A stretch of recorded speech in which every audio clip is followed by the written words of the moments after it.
So we went through the house rules. I'm going to do a quick little intro to your amazing panel here. So we've got Chad Paulman.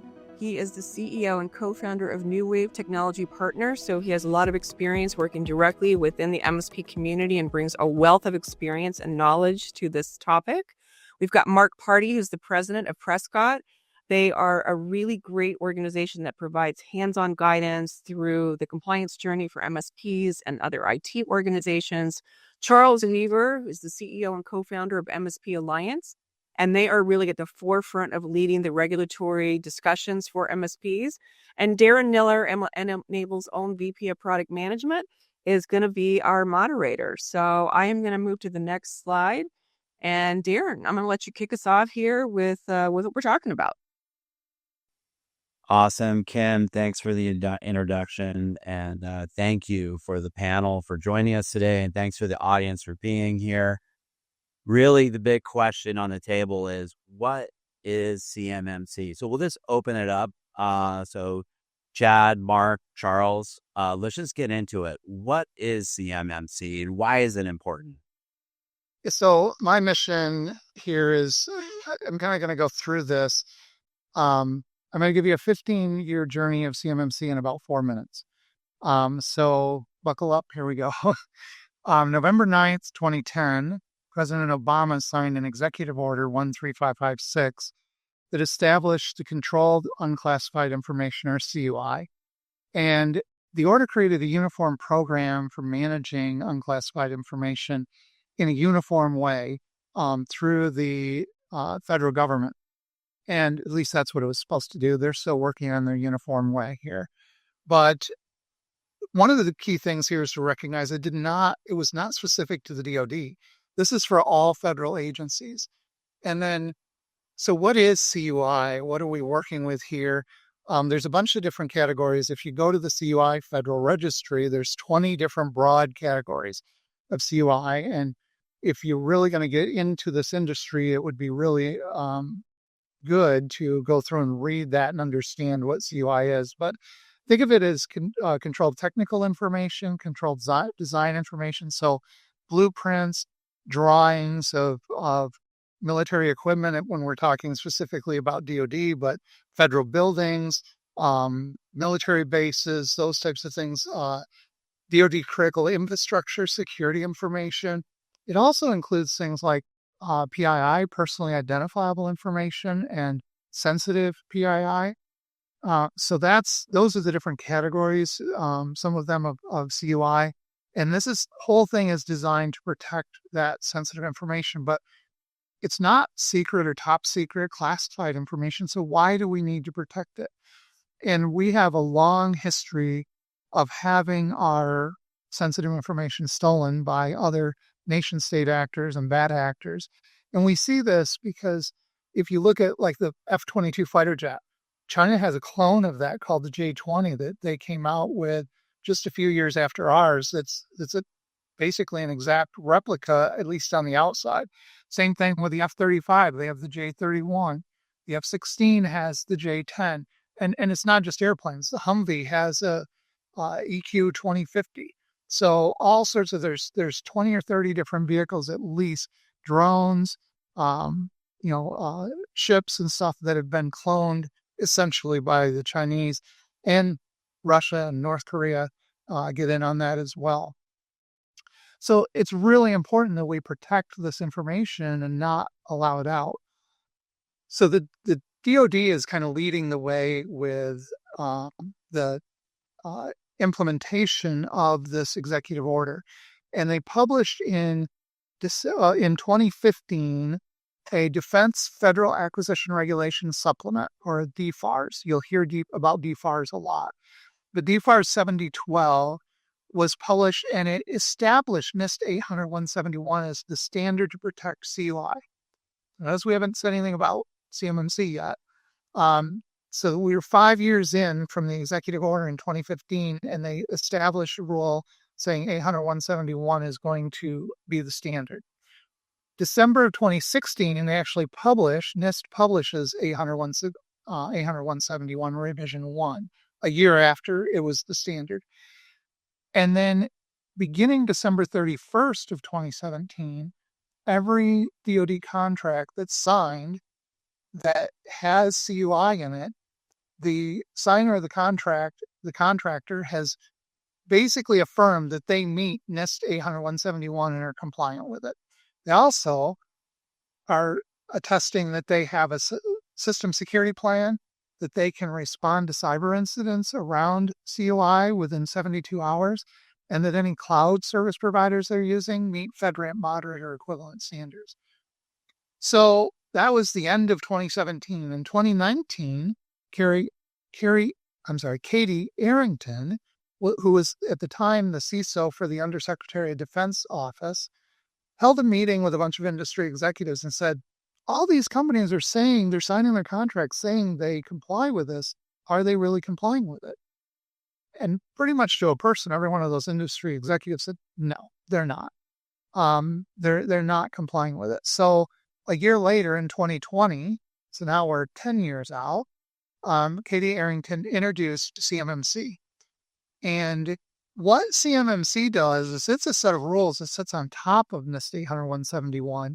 So that's all the controls and standards. But CMMC sits on top and says, here's the whole program for how we're going to do third-party audits and make sure you're actually following it.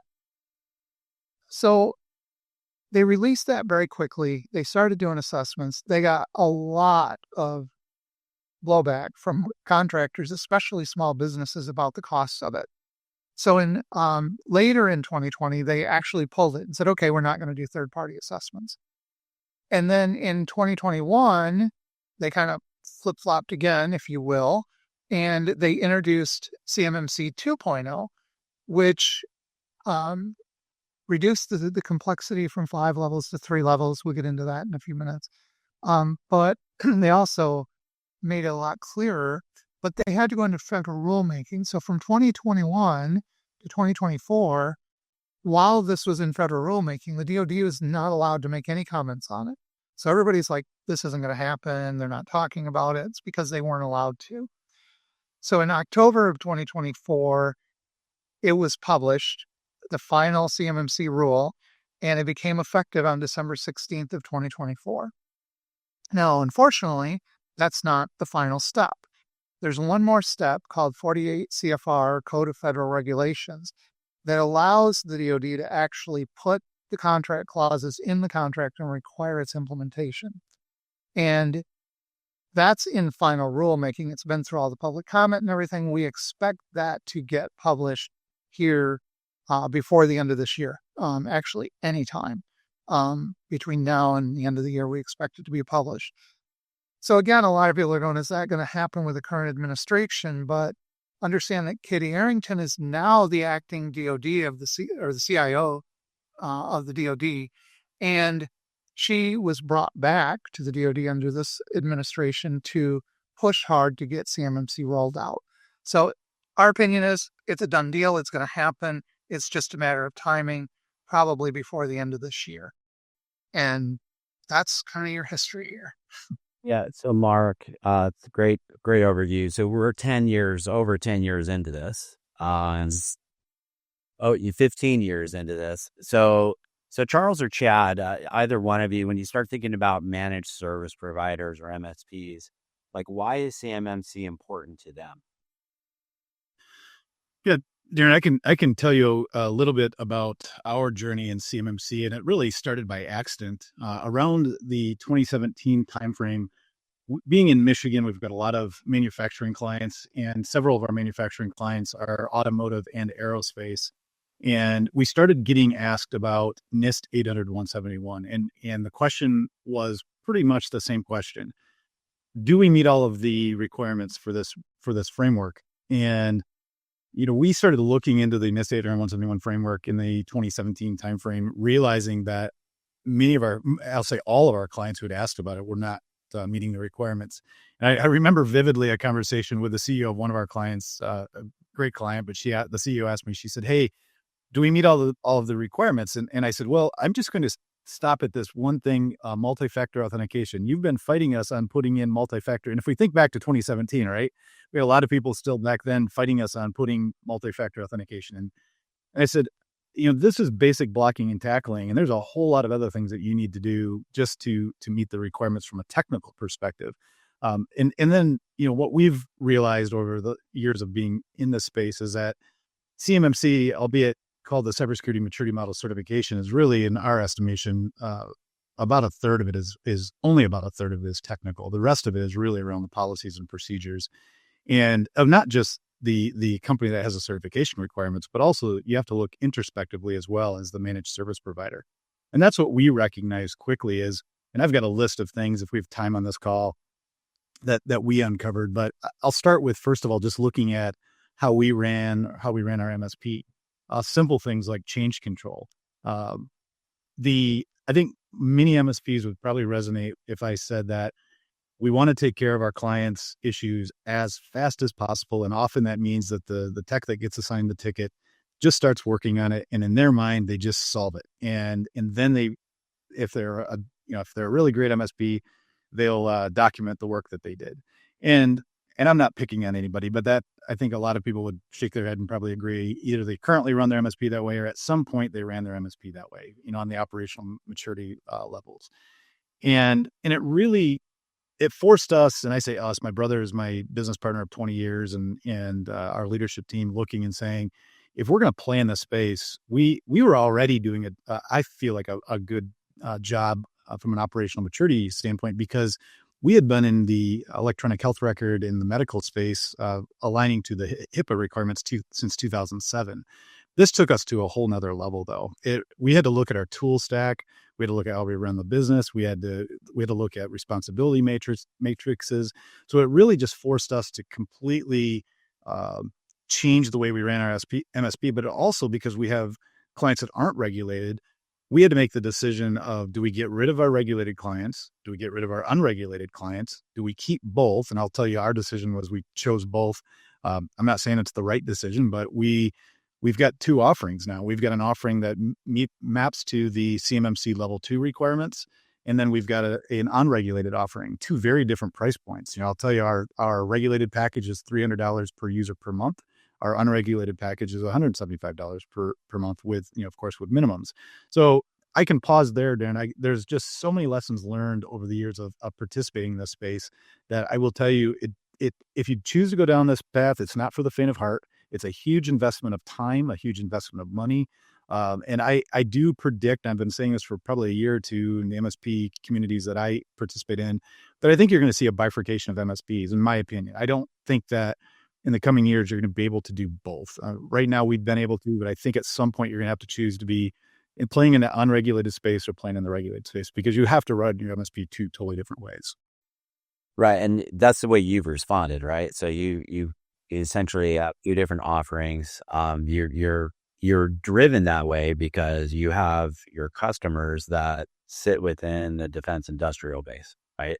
The choices have been, they have to go with a provider that is CMMC compliant or certified, right? Correct. The known challenge that we have, though, is that because we are spending so much time, money, energy aligning to the CMMC standards, I always tell our unregulated clients, you benefit from our CMMC clients, because there are just things we have to do that it doesn't make sense to not offer to our unregulated clients.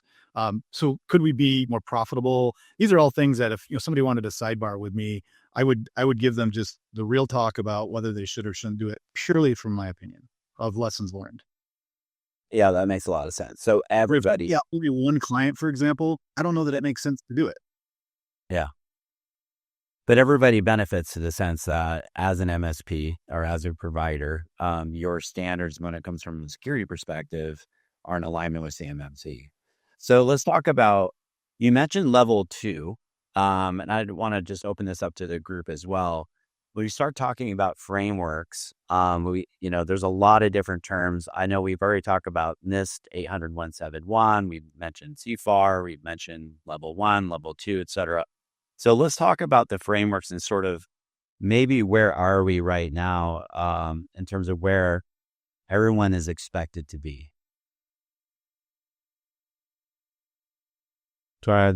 You'll kick off.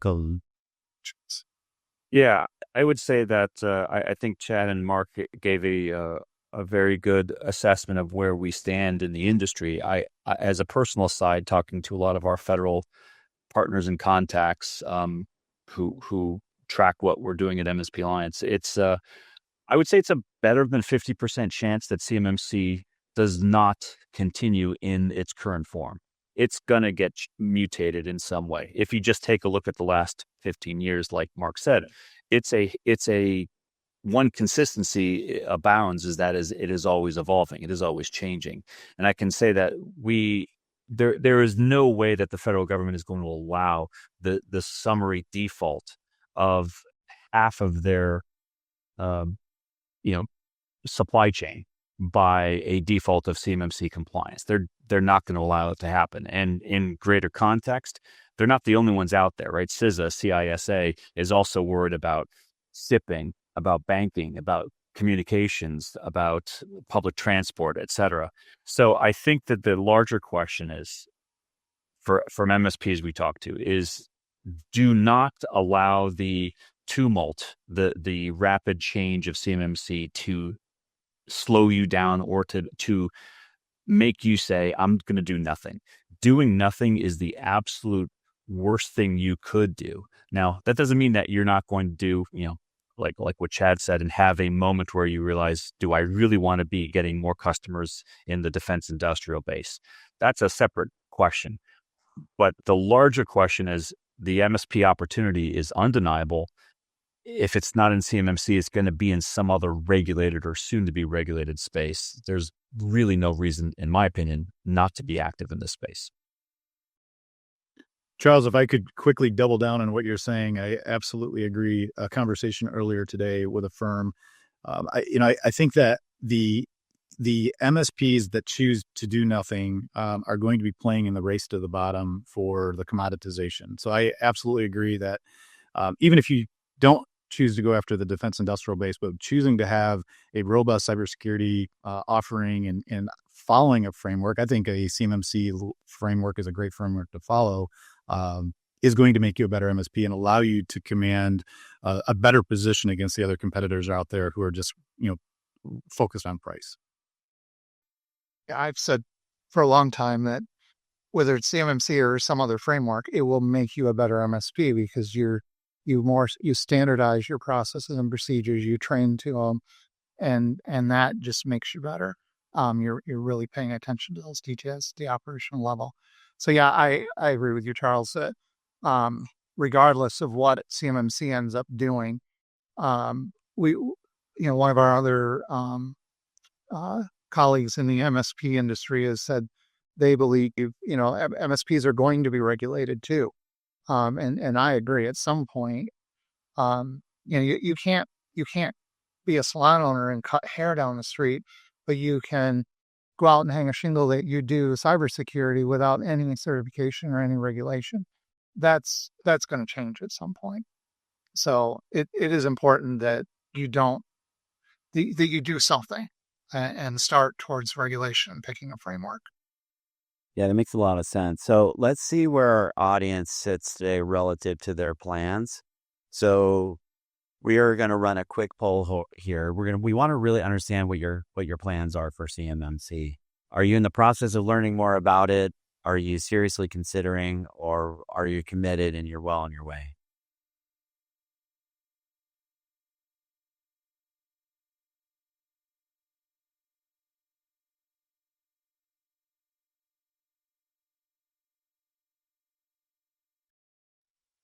I believe we're going to be able to possibly show you the results. I'm for our team over here at Enable, I'm unable to see the GoTo app. So just let me know when to go to the next slide, please.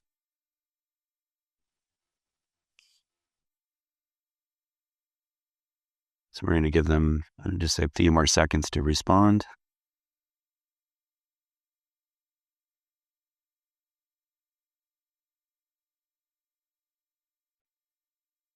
Because we are showing the results. So it seems like most of you are still very much in the learning phase. So it's great that we have this panel. Let's talk about the implementation cycles, because I think there's things that everyone needs to understand. as it relates to the timeline and where we sit relative to the implementation. So I'll go to the next slide here. So we have the DoD 4-phase rollout. So we've talked about the end of 2024. They really settled down on what this means. And then we have these different phases. So Mark, why don't you walk us through briefly what these phases mean, and sort of what are some of the things we need to start thinking about? Yeah, absolutely. So December 16th, CMMC was final. I think it was January 6th that the assessors were recertified themselves and assessments started. And last time I knew, to date, there were about 100 assessments that had been done. But there was only about a 50% pass rate so far on those. So it is detailed, and it is important to work with somebody that has experience.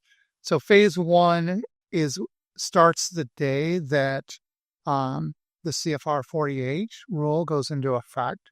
So when it gets published, it'll have a 60-day waiting period, and then that goes into effect. So that allows, in phase 1, it allows self-assessment for level 1 and level 2. And then level 2, the DoD can require certification at their discretion. And we know that the SBIR contract that is being published in October, the contracting officer for that has already said that you have to be either certified to level 2 or have a confirmed appointment with one of the assessors in order to bid on that contract. So even before the rules published, they're already anticipating it. Phase 2, these are 1-year phases. So phase 2 starts 1 year later, and it's phase 1 plus level 2 certification is required unless you get an exemption or is delayed on a specific contract from the DoD. And then level 3 certification at DoD discretion. So kind of where level 2 was in the first year. So really what this means for level 2 is, or phase 2 means for level 2 is, if you have a level 2, you're going to need to be certified within 1 year from the time it goes live. And because there's going to be very few exceptions, and there is still a level 2 self-assessment. DoD put out a memo about a month ago that said which types of CUI is going to be open to that exception, and it's very narrow.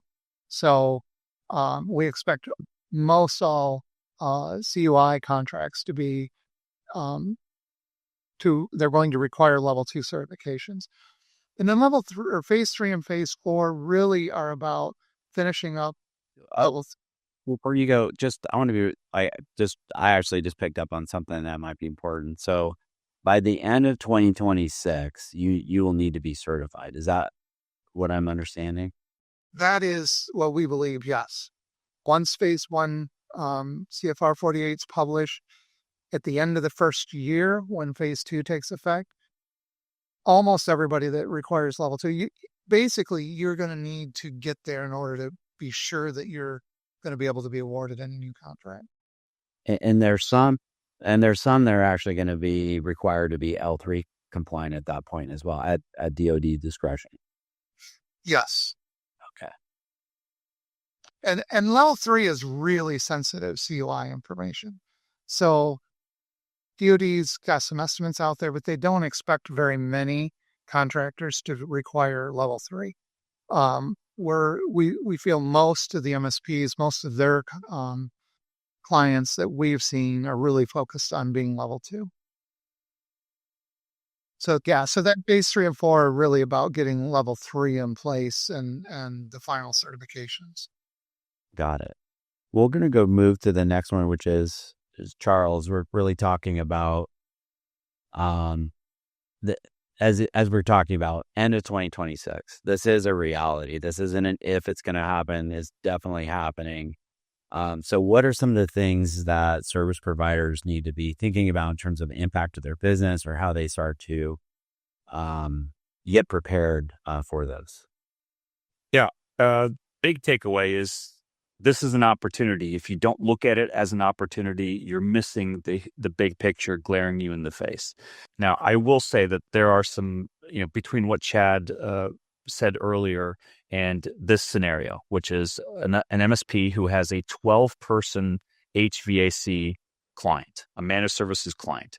That HVAC company happens to have a small project on a military base. Do they have access to CUI? Doubtful. I don't think they do. This is, by the way, not a hypothetical. This is an actual case. And so you have now a series of questions, not life questions, but you have the HVAC company being told by their MSP, how do we prepare for this? Should we go through this expense? How much is it going to cost, et cetera? And then you have the HVAC company saying, do I even want to have this military base as a customer? And the MSP is thinking the same thing about the HVAC company, which is not billing a ton in their managed services.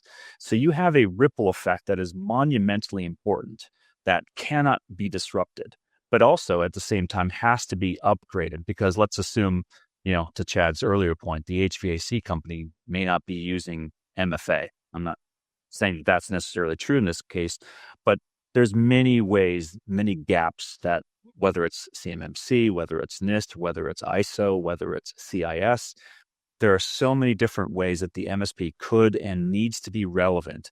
You cannot, again, to my earlier point, remain on the sidelines and say, I'll just let any of the several cyber consultants out there replace me in having that conversation. That is our number one piece of guidance to MSPs that we talk to, is do not disengage, be active, and help when you can and where you can, and at least answer the questions that you're likely getting from your customers. Examples. We had a HVAC client as well, and they don't have CUI, but they did have federal contract information, so they only need to be level 1. And they chose to work with their MSP to get that on their own, which is perfectly fine, because that's only 15 controls, 59 assessment objectives, and it's really basic cyber stuff. So don't have to have an SSP and those types of things for level 1, but it's a starting point for the compliance, and they still needed to do that and get it done. Yeah. Thanks, Mark.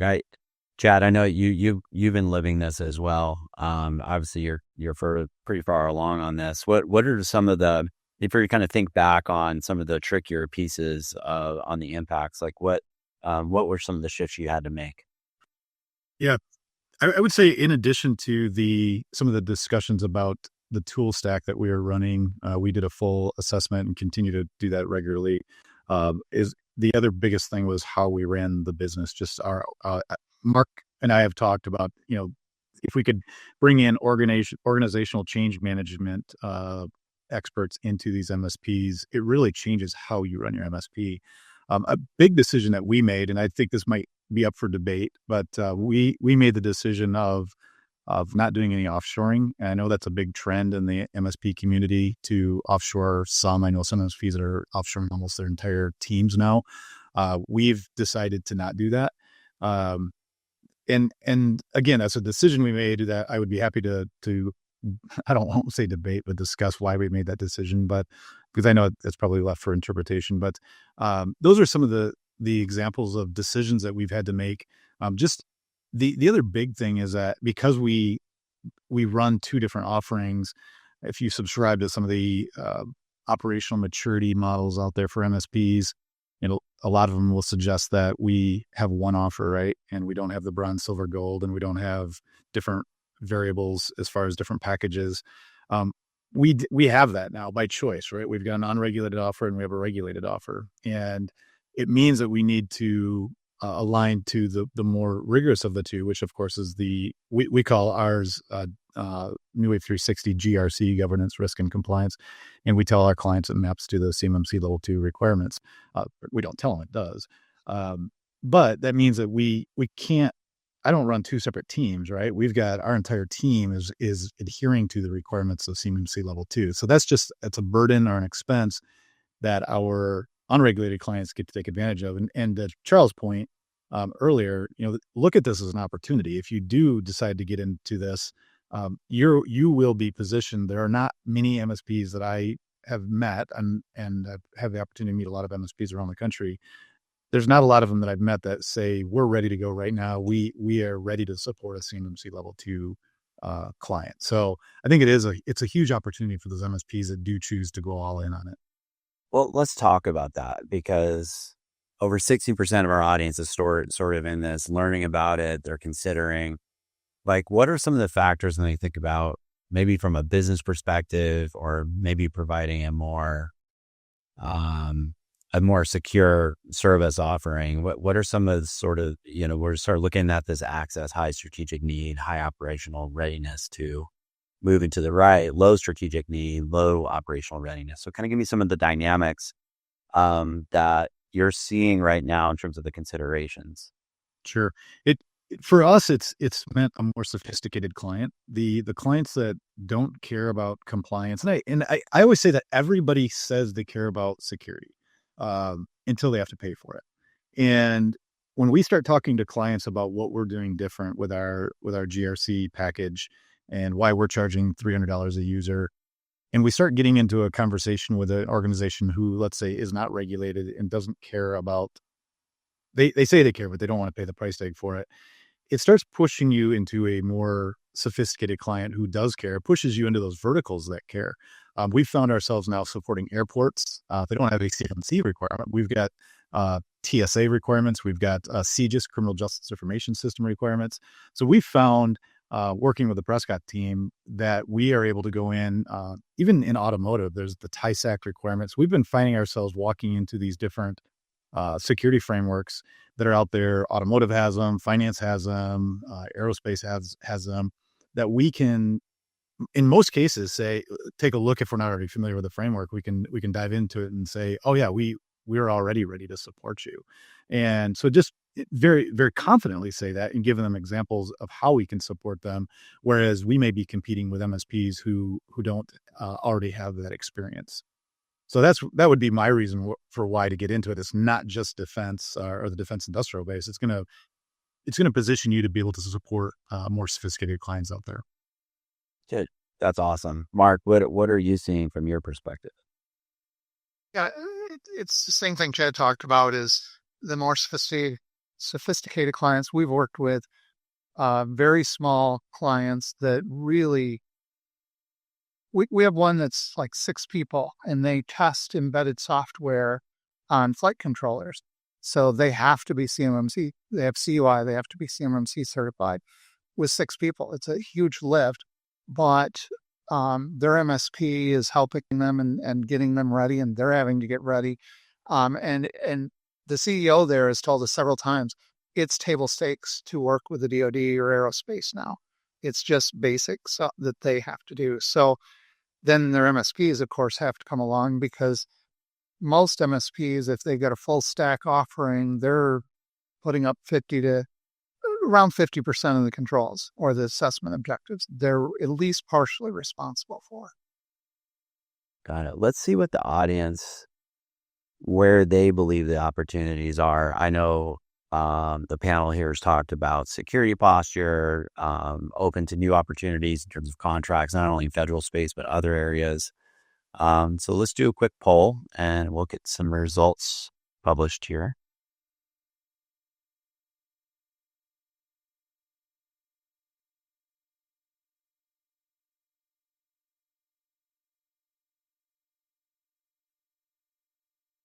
While we're answering that, we are looking at the questions and answers in the application, in the GoTo application. We will have some time here at the end to go through them. If we're not able to go through every question, we will follow up with you personally.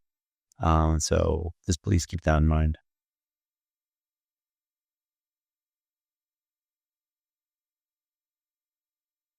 All right, so that poll is ended. We look like we have enhanced security posture coming in first, but I kind of see that being closely aligned with the compliance readiness, because those are sort of trade off with each other, and obviously access to new opportunities.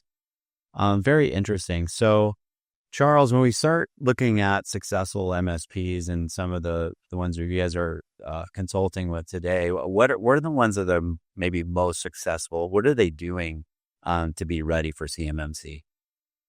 Well, that's so. Just speaking personally from our program, we certify MSPs throughout the world. We've been doing that for 20 years. So when we're talking about those MSPs, they didn't have to do anything because they already met CMMC NIST controls by virtue of their MSP cyber framework that they were tested to. One important note, right? CMMC NIST, not CMMC, but NIST is a competent framework, but it is not an MSP framework, right? ISO 27001 is a competent framework. It is not an MSP framework. Our guidance is first take care of your own internal controls, and then you will be able to be in a far better position to help any of your customers, whether it's CMMC, whether it's a SOC 2 law firm or medical firm, maybe it's high trust, maybe it's CIS for a local government. There, CJIS, as Chad said, if you're dealing with a local sheriff or police department, there are so many different types of frameworks, but they're really all talking about the same types of controls. So again, specific to CMMC, I think you first have to figure out how many CMMC implicated customers do we have, and then do a real hard assessment of, okay, are we talking level 1 self-assessment? Are we talking about level 2, level 3?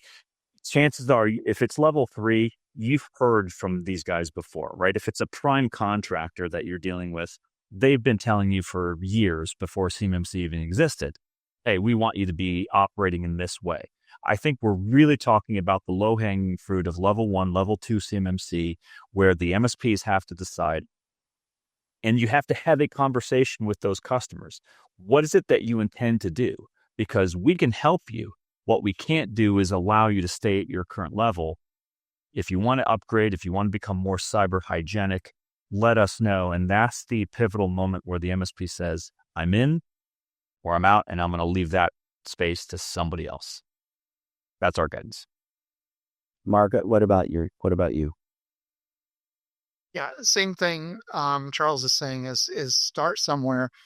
Chad mentioned about organizational change management, and that's one of the biggest things is that doing any kind of a compliance program would help with you to understand how to run a cyber compliance program, a cybersecurity program, in that you have change control and risk assessments, and you've got you're collecting evidence so that you can not just have it a control, but you can prove that you actually operate that control properly. So if you're going through any kind of an assessment, like in Charles' program, it helps you prepare for the CMMC. And one of the things to recognize is it takes about 12 to 18 months for an organization to get ready for a CMMC assessment. So a lot of them that haven't started, we believe when 48 CFR comes out, there's going to be a bunch of them that jump on this bandwagon and have to get it done and have to get it done quickly. So the more you can do ahead of time and be ready, the better prepared you're going to be able to take on new clients where their MSPs weren't ready.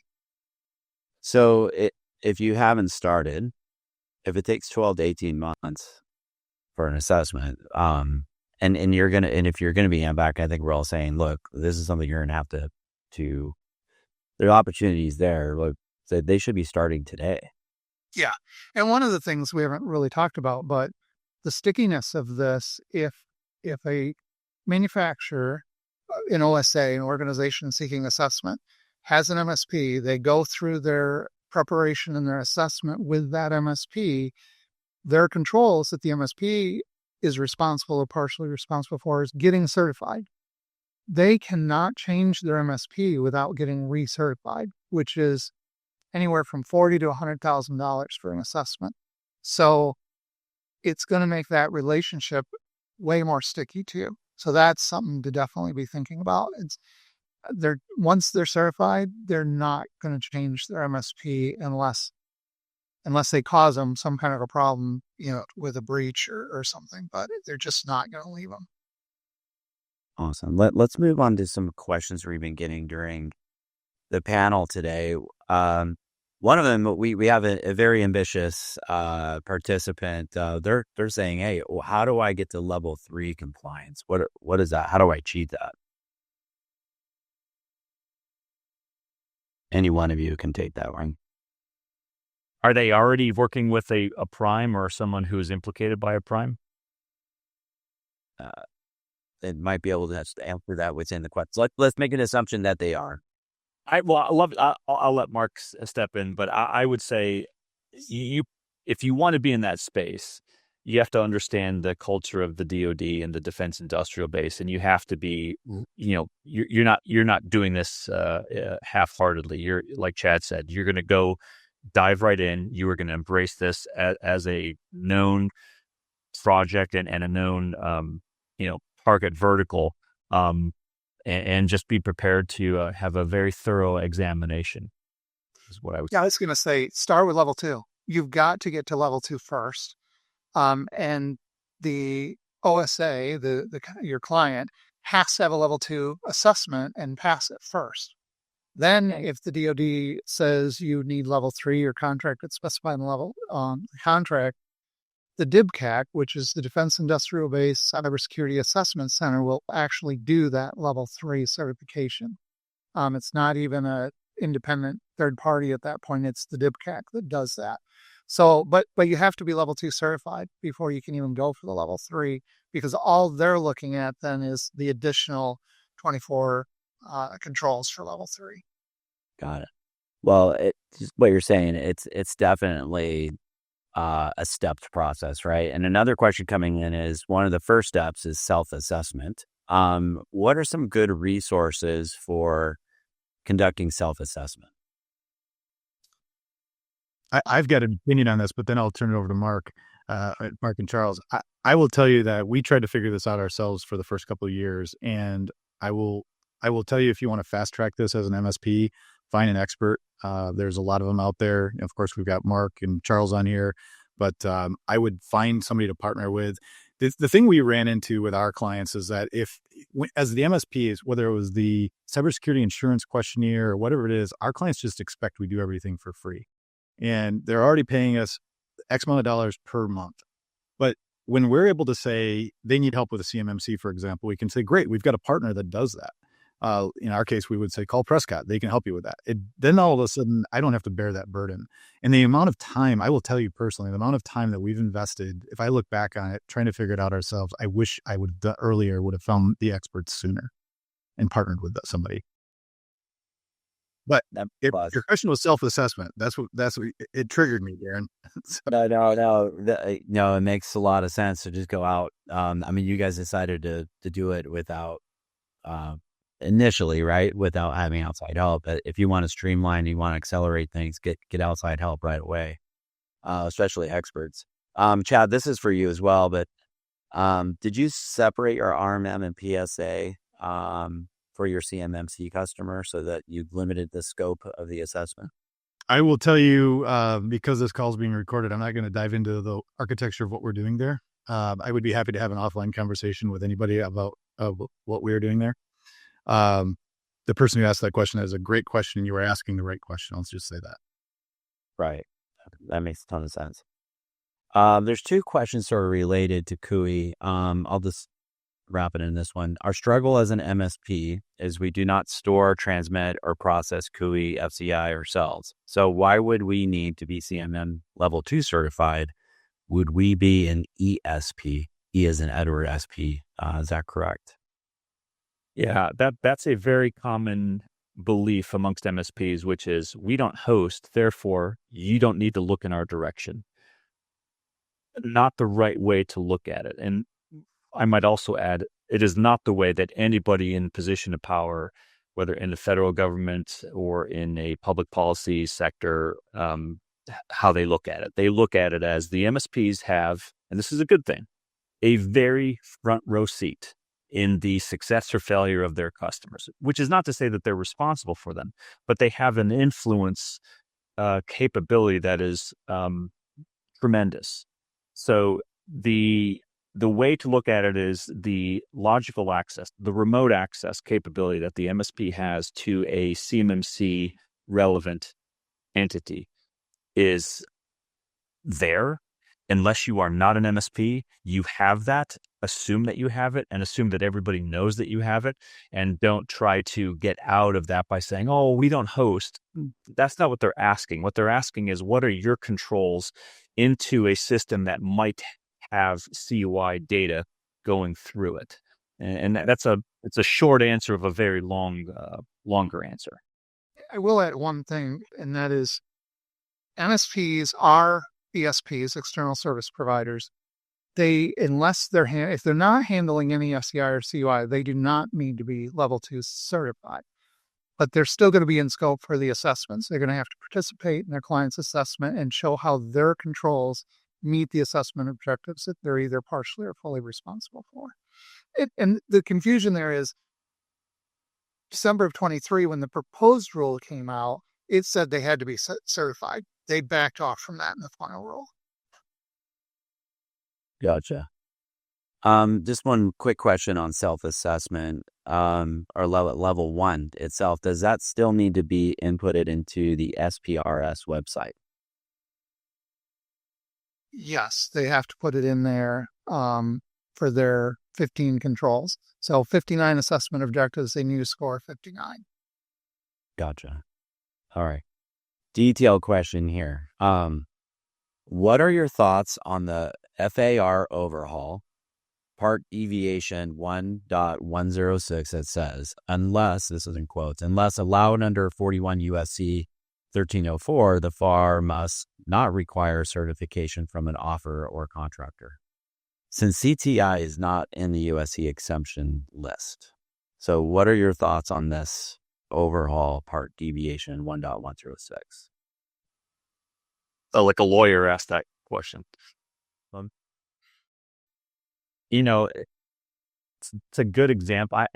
I would have to research that more to answer, but I would say this brings up, the whole question is complicated, right? Which is why the larger question is, what is the role of the MSP in the heavy lift of getting these small to mid-sized organizations, well below the prime level contractors, getting them to a cyber hygienic status? That, to me, is the monumental opportunity, but it is also the monumental responsibility of the MSPs to not sit this one out on the sidelines and to say, yes, we have a role. We're already engaged with these types of customers, and let's do the work and not step back. So I dodged that one. I'll come back to you, Darren, on that if I have a opinion later. No, I appreciate that. We're going to go ahead and wrap this panel up. I want to thank Chad, Charles, and Mark for participating today. I want to let our participants know if we weren't able to get to your question today, we will follow up with you directly. There was a question about Enable products and FedRAMP. We're not ready to disclose publicly, given we're a public company, but under non-disclosure, we can have a conversation with you. I can say we are considering FedRAMP across our entire portfolio. The timing of that and what specific products, those are the types of conversations we have. So if you have those questions for us specifically at Enable, please put that in the questions. We will follow up with you and schedule some time, or if you want more content or need some help, we can connect you with experts like Charles, Mark, and Chad. So thank you very much. I have one last poll to end with, and this is just asking what you would like to see from us in the future when it comes to webinars. We'll leave it there. Again, thanks for the panel, and thanks for all the participants today for your active questions and engagement. And we look forward to future conversations around CMMC. And we got a little plug for FedRAMP there at the end. So again, thank you very much. Thank you, everyone, for attending today. We will be sending you our new hot off the press CMMC guidebook, which has a lot more detail than what you heard today, as a thank you for attending. And please do take a minute to answer this poll. We'll send out some additional questions in the follow-up email with that guidebook to make sure we're delivering the type of content that's most helpful to you. A big round of applause to our entire panel today, and thank you guys for putting up with our technical glitches, but we made it on time.